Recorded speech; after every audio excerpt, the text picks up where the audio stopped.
હાલમાં જે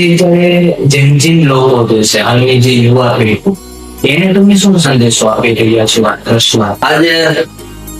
મહેશભાઈ સવાણી સાહેબ આજે 54-55 દીકરીઓના એક પાલક પિતા બન્યા છે ને મા બાપ વગરની દીકરીઓને એ મેરેજ કરાવ્યા છે ને આજે તમામ દીકરીઓ પપ્પા કઈ બોલાવતી હોય છે તો આજે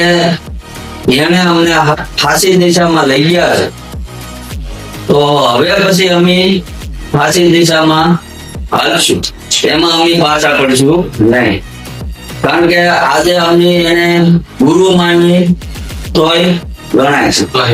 મહેશભાઈ સવાણી સાહેબ ને કાંતિભાઈ કાલાળા છે આ બેને અમે ભગવાન તરીકે માનીએ છીએ કે એનું ઋણ અમારી જિંદગી પૂરી થાય તો એનું ઋણ અમારામાંથી પૂરું નહીં થાય